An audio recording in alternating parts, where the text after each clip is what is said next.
ತಕ್ಷಣವೇ ರಂಜನಿ ತಲೆ ಅಡ್ಡವಾಗಾಡಿಸಿ, ಅದೇನಲ್ಲ ಸರ್, ನಿಜ ಹೇಳಬೇಕು ಅಂದರೆ ವಿಶ್ವ ತುಂಬ ಚೆನ್ನಾಗಿ ಕೆಲಸ ಮಾಡ್ತಾನೆ. ತನಗೆ ಕೊಟ್ಟ ಕೆಲಸವನ್ನು ಕಷ್ಟಪಟ್ಟು ಪೂರ್ತಿ ಮಾಡ್ತಾನೆ. ಜೊತೆ ಕೆಲಸ ಮಾಡೋರೆಲ್ಲರೂ ಅವನನ್ನು ತುಂಬ ಇಷ್ಟಪಡ್ತಾರೆ. ಯಾವ ವಿಷಯದಲ್ಲಿ ನೋಡಿದ್ರು ಅವನು ತುಂಬ ಪ್ರಾಮಾಣಿಕ ಮತ್ತು ಒಳ್ಳೆಯ ಮನುಷ್ಯ. ಒಂದು ನನ್ನ ವಿಷಯದಲ್ಲಿ ತಪ್ಪಿ ಅಂತ ಅಂದ್ಲು. ಅವಳ ಮಾತುಗಳನ್ನ ಕೇಳಿ ರುದ್ರ ಅವಳ ಕಡೆ ವಿಚಿತ್ರವಾಗಿ ನೋಡಿ, ನಿನಗೆ ಒಂದು ವಿಷಯ ಗೊತ್ತಾ, ನೀನು ಕ್ರೇಜಿ ಅಂತ ಅಂದ. ಅವನು ಹೇಳಿದ ನಿಜವೇ ಆದ ಕಾರಣ ಏನು ಮಾತಾಡದೆ ಆ ಮಾತನ್ನು ಒಪ್ಕೊಂಡು ರಂಜನಿ. ಓಕೆ ಡನ್, ಹಾಗಿದ್ರೆ ಅವನನ್ನು ಹಾಗೆ ಬಿಟ್ಟುಬಿಡ್ತೀಯಾ ಅಂತ ಕೇಳಿದ ರುದ್ರ. ಆ ಮಾತಿಗೆ ರಂಜನಿ ಹತ್ರ ಉತ್ತರ ಇರಲಿಲ್ಲ. ಆದರೆ ವಿಶ್ವ ಮಾಡಿದ ಕೆಲಸಕ್ಕೆ ಅವನನ್ನು ಸುಮ್ಮನೆ ಬಿಡಬೇಕು ಅಂತಲೂ ಅವಳಿಗೆ ಅನ್ನಿಸ್ಲಿಲ್ಲ. ಅದಕ್ಕೆ ರುದ್ರನ ಹತ್ರ, ಸರ್, ನಿಜ ಹೇಳಬೇಕು ಅಂದರೆ ಅವನು ಮಾಡಿದ ತಪ್ಪಿಗೆ ಶಿಕ್ಷೆ ಇಷ್ಟು ಸುಲಭವಾಗಿರಬಾರ್ದು. ನಾನು ಅವನ ಮುಖಾಮುಖಿಯಾಗಿ ಎದುರಿಸಬೇಕು ಅಂದುಕೊಂಡಿದ್ದೀನಿ.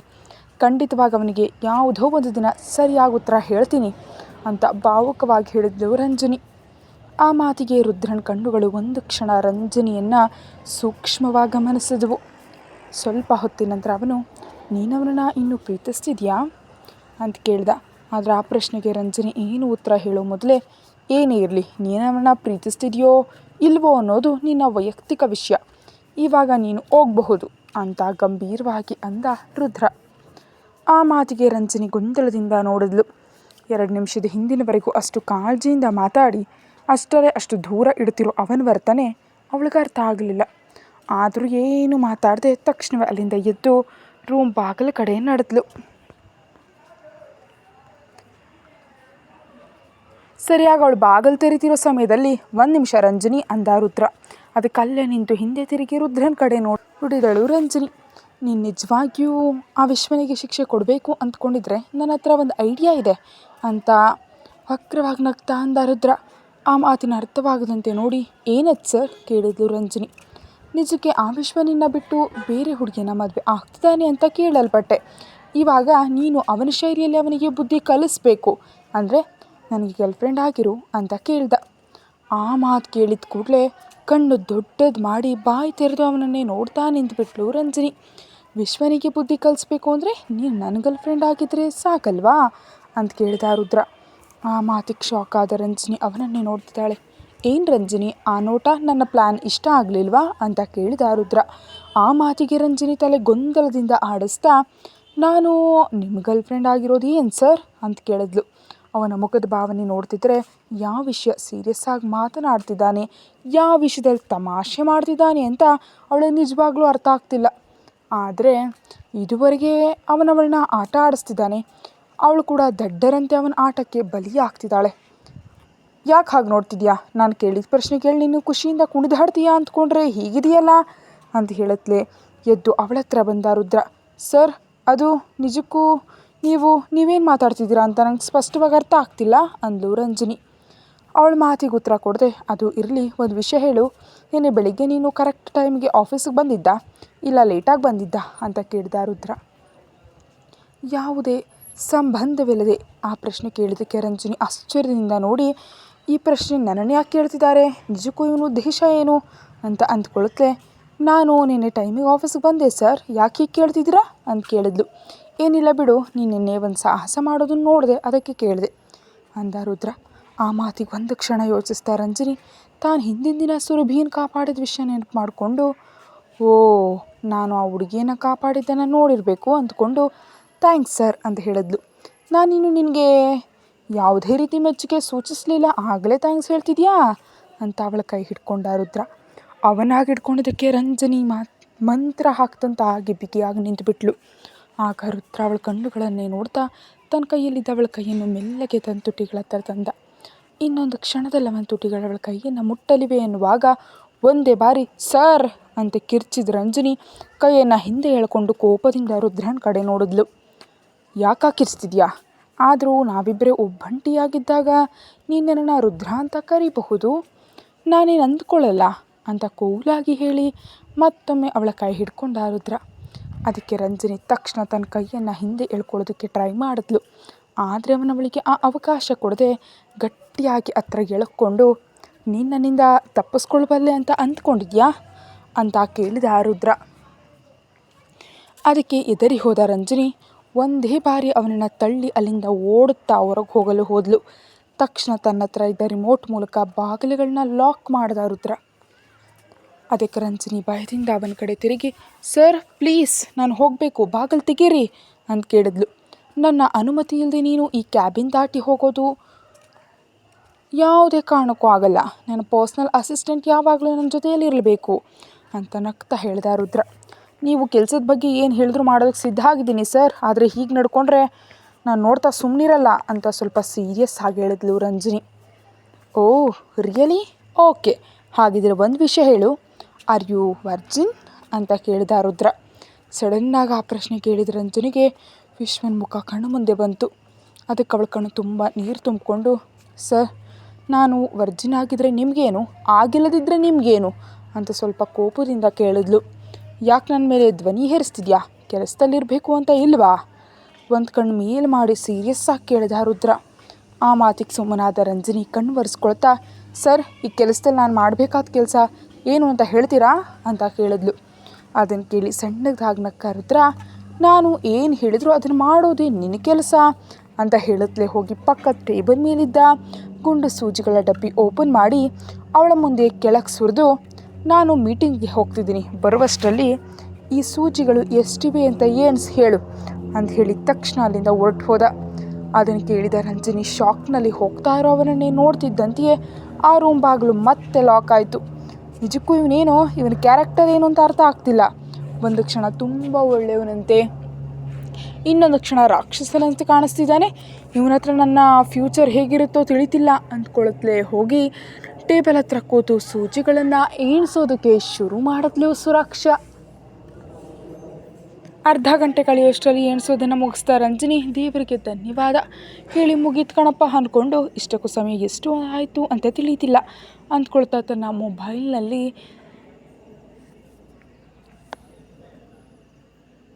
ಸಮಯ ನೋಡೋದಕ್ಕೆ ಫೋನ್ ನೋಡಿದ್ಲು. ಸ್ವಲ್ಪ ಹೊತ್ತಿನಿಂದ ಅಲ್ಲಿ ಟೇಬಲ್ ಮೇಲೆ ಇಟ್ಟಿದ್ದು ಫೋನಲ್ಲಿ ಕಾಣಿಸ್ಲಿಲ್ಲ. ಅದಕ್ಕೆ ಅವಳು ಗಾಬರಿಯಿಂದ ಇದೇನು ಇಲ್ಲೇ ಇಟ್ಟಿದೆ ಅಲ್ವಾ, ಅಷ್ಟರಲ್ಲಿ ಏನಾಯಿತು ಅಂತ ಹುಡುಕ್ತಿದ್ದಾಳೆ. ಅಷ್ಟಲ್ಲಿ ಬಾಗಿಲು ತೆಗೆದುಕೊಂಡು ಬಂದ ರುದ್ರ ನೇರವಾಗಿ ಬಂದು ಚೇರ್ ಮೇಲೆ ಕೂತ್ಕೊಳ್ತಾ, ಹೇಳಿದ ಕೆಲಸ ಮುಗೀತಾ ಅಂತ ಕೇಳ್ದೆ. ಮಾಡಿದೆ ಸರ್, ಒಟ್ಟು 246 ಅಂತ ತಡಬಡಾಯಿಸ್ತಾ ಹೇಳಿದ್ಲು ರಂಜನಿ. ಗುಡ್, ಹಾಗಿರೋ ಚೆನ್ನಾಗಿ ಕೆಲಸ ಮಾಡಿದ್ಯಾ. ಸರಿ, ನಿಮ್ಮ ಮೊಬೈಲಿಗೆ ಒಂದು ಫೈಲ್ ಕಳಿಸಿದ್ದೀನಿ, ಅದರಲ್ಲಿ ಇರೋ ನನ್ನ ಪ್ರೋಗ್ರಾಮ್ ಟೈಮಿಂಗ್ಸ್ ನೋಡಿ ನಾಳೆ ನನ್ನ ದಿನವನ್ನು ಪ್ಲ್ಯಾನ್ ಮಾಡು ಅಂತ ಹೇಳ್ತಾ ರುದ್ರ. ಅದಕ್ಕೆ ಅವಳ ತಕ್ಷಣ, ಸರ್ ನನ್ನ ಮೊಬೈಲ್ ಎಲ್ಲೋ ಮಿಸ್ ಆಗಿದೆ, ಅದಕ್ಕಾಗಿ ನೋಡ್ತಿದ್ದೀನಿ ಅಂತ ಹೇಳ್ತಿರೋ ಅವಳ ಮಾತು ಮುಗಿಯೋ ಮೊದಲೇ ತನ್ನ ಜೇಬಿನಿಂದ ಅವಳ ಮೊಬೈಲ್ ತೆಗೆದು ಟೇಬಲ್ ಮೇಲಿಟ್ಟ ರುದ್ರ. ಅದು ನೋಡಿದ ತಕ್ಷಣ ಆ ಫೋನ್ ಕೈ ತೆಗೆದುಕೊಂಡ ರಂಜನಿ, ಇದು ನಿಮ್ಮ ಹತ್ರ ಹೇಗೆ ಬಂತು ಅಂತ ಗೊಂದಲದಿಂದ ಕೇಳಿದ್ಲು. ನೀನು ಕೆಲಸಕ್ಕೆ ಅಡ್ಡಿಯಾಗಬಾರ್ದು ಅಂತ ನಾನೇ ತಗೊಂಡು ಹೋಗಿದ್ದೆ ಅಂದ ರುದ್ರ. ಆ ಮಾತಿಗೆ ವಿಚಿತ್ರವಾಗಿ ನೋಡ್ತಾ, ನನ್ನ ಮೊಬೈಲ್ ನನ್ನ ಹತ್ರ ಇದ್ದರೆ ಕೆಲಸಕ್ಕೆ ಅಡ್ಡಿಯಾಗತ್ತೆ ಅಂತ ಫೋನ್ ತೊಗೊಂಡು ಹೋದ ಅಂತ ಅವಳು ಮನಸ್ಸಿನಲ್ಲೇ ಅಂದ್ಕೊಳ್ತಿರುವಾಗಲೇ ರುದ್ರ ತನ್ನ ಲ್ಯಾಪ್ಟಾಪ್ ಓಪನ್ ಮಾಡಿ ಕೆಲಸ ಮಾಡ್ತಾ, ಫೈಲ್ ಟ್ರಾನ್ಸ್ಫರ್ ಮಾಡಿದ್ದೀನಿ, ಇನ್ನು ನೀನು ನಿನ್ನ ಕ್ಯಾಬಿನ್ಗೆ ಹೋಗಬಹುದು ಅಂತ ಹೇಳ್ದ. ಅದಕ್ಕೆ ಬದುಕ್ತು ಜೀವ ಅಂದ್ಕೊಳ್ತಾ ಅಲ್ಲಿಂದ ಹೊರಟು ಹೋದ್ಲು ರಂಜನಿ. ಮರುದಿನ ಬೆಳಿಗ್ಗೆ ರುದ್ರನ ಬಂಗಲೆಯಲ್ಲಿ ವಸುಂಧರಾ ತಡಬಡಾಯಿಸ್ತಾ ಅಡುಗೆಯವರಿಗೆ ಏನೇನು ಸ್ಪೆಷಲ್ ಮಾಡಬೇಕು ಅಂತ ಹೇಳುತ್ತಲೇ ಮನೆ ಕೆಲಸಗಾರರಿಂದ ಮನೆ ಕ್ಲೀನ್ ಮಾಡಿಸ್ತಾ ಇದ್ದಾಳೆ. ಹಾಲ್ನಲ್ಲಿ ಕೂತು ಟಿ ವಿ ನೋಡ್ತಿದ್ದ ಪುರುಷೋತ್ತಮ್ ಆ ಗಡಿಬಿಡಿಯನ್ನೆಲ್ಲ ಗಮನಿಸುತ್ತಲೇ ಸುಮ್ಮನೆ ಕೂತಿದ್ರು. ಅದೇ ಈ ಸಮಯದಲ್ಲಿ ನೀಟಾಗಿ ರೆಡಿಯಾಗಿ ಕೆಳಗೆ ಬಂದ ರುದ್ರ ಅವನನ್ನು ನೋಡುತ್ತಲೇ, ಅದೇನಪ್ಪ ಈ ದಿನ ಭಾನುವಾರ ಅಲ್ವಾ ಅಂತ ಕೇಳಿದ್ರು ವಸುಂಧರಾ. ಹೌದು ಮಮ್ಮಿ. ಅಲ್ವಾ, ಯಾರಾದರೂ ಬೇರೆ ಏನಾದರೂ ಅಂದ್ರ ಅಂತ ಕೂಲಾಗಿ ಕೇಳ್ದ ರುದ್ರ. ಇವತ್ತು ನಿನಗೆ ಆಫೀಸ್ ಇಲ್ಲ, ಹಾಗೆ ನೀನು ಯಾವ ಕೆಲಸ ಇಟ್ಕೊಳ್ಬೇಡ ಅಂತ ಹೇಳಿದ್ದೆ ಅಲ್ವಾ ಅಂತ ಕೋಪದಿಂದ ಕೇಳಿದ್ರು ವಸುಂಧರಾ. ಯಾಕೆ ಮಮ್ಮಿ ಅಂತ ಪ್ಲೇಟ್ನಲ್ಲಿ ಇಡ್ಲಿ ಹಾಕ್ಕೊಳ್ತಾ ಅಮಾಯಕವಾಗಿ ಕೇಳ್ದ ರುದ್ರ. ಅವನ ಕೈ ಮೇಲೆ ಮೆಲ್ಲಗೊಡೆದು ಚಟ್ನಿ ಹಾಕ್ತಾ, ಇವತ್ತು ವಿಮಲಾ ಆಂಟಿಯವರು ಬರ್ತಿದ್ದಾರೆ, ಸೊ ನೀನು ಮನೆಯಲ್ಲಿದ್ದು ಅವರನ್ನು ಬರಮಾಡಿಕೊಂಡ್ರೆ ಚೆನ್ನಾಗಿರುತ್ತೆ ಅಂದರು ವಸುಂಧರಾ. ಅದಕ್ಕೇನಿದೆ, ಬರಮಾಡ್ಕೊಳ್ತೀನಿ, ಅದಕ್ಕೆ ಯಾಕಿಷ್ಟು ಕೋಪ ಅಂತ ಕೇಳಿದ ರುದ್ರ. ಅವನ ಹಾಗೆ ಹೇಳಿದಕ್ಕೆ ನೆಮ್ಮದಿಯಿಂದ, ಅಮ್ಮಯ್ಯ ನೀನು ಎಲ್ಲಿ ಮನೆಯಲ್ಲಿರದೆ ಹೋಗ್ಬಿಡ್ತೀಯೋ ಅಂತ ಎಷ್ಟು ಹೆದರಿದ್ನೋ ಅಂತ ನಗ್ತಾ ಅಂದರು ವಸುಂಧರಾ. ಯಾಕೆ ಹೋಗ್ತೀನಿ ಮಮ್ಮಿ, ಬರೋದು ನಮ್ಮ ವಿಮಲಾ ಆಂಟಿ, ನಿರಂಜನ ಅಂಕಲ್, ಮನೀಷಾ ಅವರನ್ನು ಬರಮಾಡ್ಕೊಳ್ಳೋದು ನನ್ನ ಜವಾಬ್ದಾರಿ ಅಂತ ಹೇಳಿದ ರುದ್ರ. ಅವನ ಮಾತುಗಳಿಗೆ ವಸುಂಧರಾ ಸಂತೋಷ ಪಡ್ತಾ ಇದ್ದರೆ ಪುರುಷೋತ್ತಮ್ ಮಾತ್ರ ಏನೋ ವ್ಯತ್ಯಾಸ ಇದೆಯಲ್ಲ ಅಂತ ಅಂದ್ಕೊಂಡ್ರು. ಸರಿ ಕಣೋ, ನೀನು ತಿಂತಾ ಇರು, ಕಿಚನಲ್ಲಿ ಸ್ವಲ್ಪ ಕೆಲಸ ಇದೆ, ನಾನು ಹೋಗ್ತೀನಿ ಅಂತ ಹೊರಟು ಹೋದರು ವಸುಂಧರಾ. ತಿಂಡಿ ಮುಗಿಸಿದ ರುದ್ರ ಹೋಗಿ ತಾತನ ಪಕ್ಕದಲ್ಲಿ ಕೂತ್ ಕೂಡಲೇ, ಏನು ರುದ್ರ, ನಾನು ನೋಡ್ತಾ ಇರೋದು ನಿನ್ನನ್ನೇನಾ ಅಂತ ಕೇಳಿದರು ಪುರುಷೋತ್ತಮ್. ನಿಮಗೆ ಯಾಕೆ ಅನುಮಾನ ಬಂತು ತಾತಯ್ಯ, ನೀವು ನೋಡ್ತಿರೋದು ನನ್ನನ್ನೇ ಅಂತ ಹೇಳಿದ ರುದ್ರ. ನಿಮ್ಮ ಅಮ್ಮ ನಿನಗೆ ಆ ಮನುಷ್ಯ ಕೊಟ್ಟು ಮದುವೆ ಮಾಡಬೇಕು ಅಂದ್ಕೊಂಡಿದ್ದಾಳೆ. ಆ ಹುಡುಗಿ ಈ ಕುಟುಂಬಕ್ಕೆ ಸ್ವಲ್ಪವೂ ಸರಿ ಹೋಗಲ್ಲ. ಅಂಥವರು ಬರ್ತಿದ್ರೆ ಹೊರಟು ಹೋಗಬೇಕಾದ ನೀನು ಹೀಗೆ ಮನೆಯಲ್ಲಿದೆಯಾ ಅಂದರೆ ನಾನೇನು ಅಂದ್ಕೊಳ್ಬೇಕು ಅಂತ ಕೇಳಿದ್ರು ಪುರುಷೋತ್ತಮ್. ಏನು ಅಂದ್ಕೊಳ್ತೀರಾ ತಾತಯ್ಯ, ಅಮ್ಮನ ಮಾತು ಕೇಳುವ ಮಗನಾಗಿ ಅಮ್ಮ ತೋರಿಸಿದ ಹುಡುಗಿಯನ್ನು ಮದುವೆ ಆಗಬೇಕು ಅಂತ ಫಿಕ್ಸ್ ಆಗಿದ್ದೀನಿ ಅಂದ್ಕೊಳ್ಬೇಕು ಅಂದ ರುದ್ರ. ಆ ಮಾತಿಗೆ ಶಾಕ್ ಆಗ್ತಾ, ಅಂದರೆ ಏನು ನೀನು ಇವಾಗ ಆ ಮನುಷ್ಯನ ಮದುವೆ ಆಗ್ತೀಯಾ ಅಂತ ಸ್ವಲ್ಪ ಕಿರಿಕಿರಿಯಿಂದ ಕೇಳಿದ್ರು ಪುರುಷೋತ್ತಮ್. ಹೇಗಲ್ಲಿ ಆರಿಸಿದ ರುದ್ರ, ಹೌದು ಮದುವೆ ಆಗೋಣ ಅಂತ ಅಂದ್ಕೊಂಡಿದ್ದೀನಿ, ನಿಮಗೇನಾದರೂ ಪ್ರಾಬ್ಲಮ್ಮಾ ಅಂತ ಕೇಳ್ದ. ಅದನ್ನು ಕೇಳಿ ಪುರುಷೋತ್ತಮ್ ಕಣ್ಣುಗಳು ಕೋಪದಿಂದ ಕೆಂಪಗಾದವು. ಅವರ ಹಾರ್ಟ್ ಬೀಟ್ ಜಾಸ್ತಿ ಆಯಿತು. ತಾಯಿ ತೋರಿಸಿದ ಮನುಷ್ಯನ ಮದುವೆ ಆಗ್ತೀನಿ ಅಂತ ರುದ್ರ ಹೇಳಿದ ಕೂಡಲೇ ಪುರುಷೋತ್ತಮ್ ಕಣ್ಣುಗಳಲ್ಲಿ ಕೋಪ ಉಕ್ಕಿ ಹರಿಯಿತು. ಅದಕ್ಕೆ ರುದ್ರ ನಕ್ಕು, ಕೂಲ್ ತಾತಯ್ಯ ಕೂಲ್, ಅಷ್ಟೊಂದು ಬಿ ಪಿನ ಏರಿಸ್ಕೊಳ್ಬೇಡಿ, ನಾನು ಮದುವೆ ಆಗ್ತೀನಿ, ಆದರೆ ಆ ಮನುಷ್ಯಳ ಮದುವೆ ಆಗಲ್ಲ. ಆದರೂ ಅಮ್ಮ ಅಂದ್ಕೊಂಡ್ರೆ ಆಗ್ಬಿಡುತ್ತಾ ಏನು, ನಾನು ಅಂದ್ಕೊಳ್ಬೇಕಲ್ವಾ. ಇನ್ನು ಈ ದಿನ ಮನೆಯಲ್ಲಿರೋದು ಕಾರಣ ಮಾತ್ರ ಮನುಷ್ಯ. ಮೊನ್ನೆ ಆಫೀಸಿಗೆ ಬಂದು ಹೋದ ದಿನ ಅವಳ ಬೆನ್ನು ನೋಡಿದೆ ತಾತಯ್ಯ, ಟೂ ಹಾಟ್, ಅದಕ್ಕೆ ಮತ್ತೊಮ್ಮೆ ನೋಡೋಣ ಅಂತ ಇದ್ದೀನಿ ಅಂತ ಟಿ ವಿಯಲ್ಲಿ ಚಾನೆಲ್ ಬದಲಾಯಿಸ್ತಾ ಹೇಳ್ದ. ಆ ಮಾತುಗಳಿಂದ ಸ್ವಲ್ಪ ಸಮಾಧಾನ ಆದ ಪುರುಷೋತ್ತಮ್, ಲೇ ಮೊಮ್ಮಗನೇ, ಈ ವಯಸ್ಸಿನಲ್ಲಿ ನನ್ನ ಹತ್ರ ಈ ಮಾತುಗಳನ್ನ ಯಾಕೆ ಬಿಡು, ನೀನು ಆ ಮನುಷ್ಯನ ನೋಡೋದಕ್ಕೆ ಮಾತ್ರ ನಿಲ್ಲಿಸು. ನೀನು ಸ್ವಲ್ಪ ಹದ್ದು ಮೀರಿದ್ರು ನಿಮ್ಮಮ್ಮ ನಿನಗೆ ಆ ಹುಡುಗಿಯನ್ನು ಕಟ್ಟಿ ಈ ಮನೆಗೆ ಕರ್ಕೊಂಡು ಬರ್ತಾಳೆ ಅಂದರು ಪುರುಷೋತ್ತಮ್. ಡೋಂಟ್ ವರಿ ತಾತಯ್ಯ, ಯಾರನ್ನು ಹೇಗೆ ಹ್ಯಾಂಡಲ್ ಮಾಡಬೇಕು ಅಂತ ನಂಗೆ ಚೆನ್ನಾಗಿ ಗೊತ್ತು ಅಂತ ನಗ್ತಾ ಅಂದ ರುದ್ರ. ಇನ್ನು ಅವನ ಜೊತೆ ಮಾತಾಡಿದ್ರೆ ಇಂತಹ ಮಾತುಗಳೇ ಬರುತ್ತವೆ ಅಂತ ಸುಮ್ಮನಾದರೂ ಪುರುಷೋತ್ತಮ್. ಏನು ತಾತ ಸುಮ್ಮನಾದೆ, ನಿನಗೆ ನಿನ್ನ ಅಜ್ಜಿಯವ್ರ ನೆನಪಾದ್ರಾ ಅಂತ ಕಣ್ಣು ಹೊಡಿತಾ ಕೇಳಿದ ರುದ್ರ. ಯಾವತ್ತೋ ಒಂದು ಬಾರಿ ಮಾತ್ರ ರುದ್ರ ಅಷ್ಟು ತಮಾಷೆಯಾಗಿ ಮಾತನಾಡ್ತಾನೆ. ಅವನ ಮೂಡ್ ಸ್ವಿಂಗ್ಸ್ ಬಗ್ಗೆ ಪುರುಷೋತ್ತಮ್ಗೆ ಚೆನ್ನಾಗಿ ಗೊತ್ತು. ಅದಕ್ಕೆ ಮೊಮ್ಮಗನ ಮಾತುಗಳಿಗೆ ತಕ್ಕಂತೆ ರಿಯಾಕ್ಟ್ ಮಾಡಿದ್ರು. ಈ ದಿನ ರುದ್ರ ಕೂಲಾಗಿ ಇರೋದನ್ನ ನೋಡಿ ಅವರು ಕೂಡ ತಮಾಷೆಯಾಗಿ ಮಾತಾಡ್ತಾ, ಇವಾಗ ಅವರು ನೆನಪಾದರೆ ಮಾತ್ರ ನಾನೇನು ಮಾಡಲೋ, ಆದರೆ ನೀನು ನೆನಪು ಮಾಡೋದಕ್ಕೆ ಹೇಳ್ತಿದ್ದೀನಿ. ಹೆಂಗಸರ ಅಂದ ಸೀರಿಯಲ್ ಕಂಡಷ್ಟು ಆಟಾಗಿ ಯಾವುದ್ರಲ್ಲೂ ಕಾಣಿಸಲ್ಲ. ಈ ಮನುಷ್ಯ ಥರದವರು ಪ್ಲಾಸ್ಟಿಕ್ ಬೊಂಬೆಗಳು ಕಣೋ. ಫುಲ್ ಮೇಕಪ್ ಮಾಡರ್ನ್ ಬಟ್ಟೆ ಹಾಕಿದ್ರೆ ಮಾತ್ರ ಅವ್ರು ಸುಂದರವಾಗಿರ್ತಾರೆ, ಆದರೆ ಅಂದ ಅಂದರೆ ಮಾತ್ರ ಸೀರೆ ಉಡೋ ಹೆಂಗಸರಲ್ಲೇ ನೋಡಬೇಕು ಅಂತ ಹೇಳಿದ್ರು ಪುರುಷೋತ್ತಮ್. ಓಹೋ ಏನು ಅಂದ್ಕೊಂಡೆ, ಆದರೆ ನೀವು ಕೂಡ ದೊಡ್ಡ ಕಲಾ ಪೋಷಕರು ತಾತಯ್ಯ ಅಂತ ನಗ್ತಾ. ಆದರೂ ಈ ದಿನಗಳಲ್ಲಿ ಹುಡುಗಿಯರು ಸೀರೆ ಉಡ್ತಿಲ್ಲ ತಾತಯ್ಯ, ಇನ್ನು ಅಂಥವನ್ನು ನೋಡೋ ಅದೃಷ್ಟ ನಮಗೆಲ್ಲಿ ಸಿಗುತ್ತೆ ಅಂತ ರುದ್ರ ಹೇಳ್ತಿರುವಾಗಲೇ ಮನೆಯೊಳಗೆ ಯಾರೋ ಬರ್ತಾಯಿರೋ ಹೆಜ್ಜೆಯ ಸದ್ದು ಕೇಳಿಸ್ತು. ಅದಕ್ಕೆ ತಾತ ಮೊಮ್ಮಗ ಆ ಕಡೆ ನೋಡಿದ್ರು. ಆಗಲೇ ಮನೆಯೊಳಗೆ ಕುಣಿಯುತ್ತಾ ಬರ್ತಿದ್ದಾಳೆ ಮನುಷ್ಯ. Sleeveless blouse, costly crepe silk ಸೀರೆಯಲ್ಲಿ ಕೂದಲು ಬಿಟ್ಕೊಂಡು ಮನೆಯೊಳಗೆ ಎಂಟ್ರಿ ಕೊಟ್ಲು. ಅವಳನ್ನ ಹಾಗೆ ನೋಡಿ, ನೀವು ಹೇಳಿದಷ್ಟು ಹಾಟಾಗಿ ಏನಿಲ್ಲ ತಾತಯ್ಯ, ಸೀರಿಯಲ್ಲಿರೋ ಈ ಪಾಪ ಅಂದ ರುದ್ರ. ಅವಳ ಕಡೆ ನೋಡಿದ ಪುರುಷೋತ್ತಮ್ ಮಾತ್ರ, ಹೇಳಿದೆ ಅಲ್ವ ಕಣೋ, ಈ ಹುಡುಗಿ ಪ್ಲಾಸ್ಟಿಕ್ ಬೊಂಬೆ, ಈ ಬೊಂಬೆ ಯಾವುದೇ ಕಾರಣಕ್ಕೂ ಈ ಮನೆ ಸೊಸೆ ಆಗೋದಕ್ಕೆ ಬಿಡಲ್ಲ ಅಂತ ಹೇಳಿ ರೂಮ್ ಒಳಗೆ ಹೊರಟು ಹೋದರು. ಮರುಕ್ಷಣವೇ ರುದ್ರನ ಹತ್ರ ಬಂದ ಮನುಷ್ಯ, ಹಾಯ್ ರುದ್ರ, ನನಗಾಗಿ ಮನೆಯಲ್ಲಿ ಇದೆಯಂತೆ ಅಲ್ವಾ ಅಂತ ಎಕ್ಸೈಟಾಗಿ ಕೇಳ್ತಾ ಅವನ ಪಕ್ಕದಲ್ಲಿ ಕೂತ್ಕೊಳ್ಳೋದಕ್ಕೆ ಆತುರವಾಗಿ ಮುಂದೆ ಹೋದಳು. ಆದರಷ್ಟರಲ್ಲಿ ಅವಳ ಕಾಲಿಗೆ ಅಲ್ಲಿದ್ದ ಟೀಪಾಯಿ ತಗಲಿ ಸ್ಲಿಪ್ಪಾಗಿ ಸೋಫಾದಲ್ಲಿ ಬೀಳಲು ಹೋಗಿ ಅವಳ ಕಾಲು ಸೀರೆಯ ನೆರಿಗೆಯ ಮೇಲೆ ಬಿದ್ದಿದ್ದರಿಂದ ಬ್ಯಾಲೆನ್ಸ್ ಮಾಡಲಾಗದೆ ಕೆಳಗೆ ಬಿದ್ದುಬಿಟ್ಲು. ಆ ಏಟಿಗೆ ಮನುಷ್ಯ ಮುಖ ಕೆಂಪಾಗಿ ಹೋಗಿದ್ದಲ್ಲದೆ ಸೀರೆ ನೆರಿಗೆಗಳು ಕೂಡ ಕಿತ್ತು ಬಂದವು. ಅದು ನೋಡಿ ರುದ್ರಜ್ ಹೊರಾಗಿ ನಗೋದಕ್ಕೆ ಶುರು ಮಾಡ್ದ. ಅದೇ ಸಮಯದಲ್ಲಿ ಕೈಯಲ್ಲಿ ಗಿಫ್ಟ್ ಹಿಡಿದು ಒಳಗೆ ಬಂದರು ಮನುಷ್ಯ ಪೋಷಕರು ವಿಮಲಾ ಮತ್ತು ನಿರಂಜನ್. ಕಿಚನಿಂದ ಬಂದ ವಸುಂಧರಾ ಕೂಡ ಹೊರಗೆ ಬಂದು ಅಲ್ಲಿ ಕೆಳಗೆ ಬಿದ್ದಿದ್ದ ಮನುಷ್ಯಳನ್ನು ನೋಡಿ ಓಡ್ತಾ ಹೋಗಿ, ಮನುಷ್ಯ ಆರ್ ಯು ಓಕೆ ಅಂತ ಅವನ್ನ ಎಬ್ಬಸ್ತಾ ಕೇಳಿದ್ರು. ಆಮ್ ಓಕೆ ಆಂಟಿ ಅನ್ನತ್ಲೆ ನಗ್ತಿರೋ ರುದ್ರನ ಕಡೆ ಸಿಟ್ಟಿನಿಂದ ನೋಡಿದ್ಲು ಮನುಷ್ಯ. ಸೀರೆಯೆಲ್ಲ ಕಳಚಿ ಹೋಗಿ ಕೂದಲು ಚೆದರಿ ಹೋಗಿದ್ರಿಂದ ಹುಚ್ಚಿಯಂತೆ ಕಾಣ್ತಿದ್ಲು ಮನುಷ್ಯ. ಅವಳನ್ನ ನೋಡಿ ರುದ್ರ ಇನ್ನೂ ನಗುತ್ತಲೇ ಇದ್ದಿದ್ದಕ್ಕೆ ವಸುಂಧರಾ ಕೋಪದಿಂದ, ರುದ್ರ ಇದು ಸರಿಯಲ್ಲ, ಅವಳು ಕೆಳಗೆ ಬಿದ್ದರೆ ಎಬ್ಬಿಸ್ದೆ, ಆ ನಗು ಏನು ಅಂತ ಕೇಳಿದ್ಲು.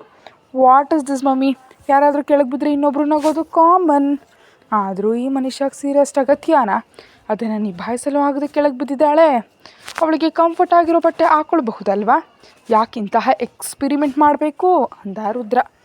ಅದಕ್ಕೆ ಮಗಳ ಮರ್ಯಾದೆ ಕಾಪಾಡಬೇಕು ಅಂದ್ಕೊಂಡ ವಿಮಲ, ಹೇ ರುದ್ರ, ಮನುಷ್ಯ ಆಲ್ವೇಸ್ ಕಂಫರ್ಟ್ ವಿತ್ ಸ್ಯಾರೀಸ್. ನಿನಗೆ ಗೊತ್ತಾ, USA ಯೂನಿವರ್ಸಿಟಿಯಲ್ಲಿ ಅವಳ ಕಾನ್ವೊಕೇಶನ್ ಕೂಡ ಅವಳು ಸೀರೆಯಲ್ಲಿ ಹೋಗಿದ್ಲು.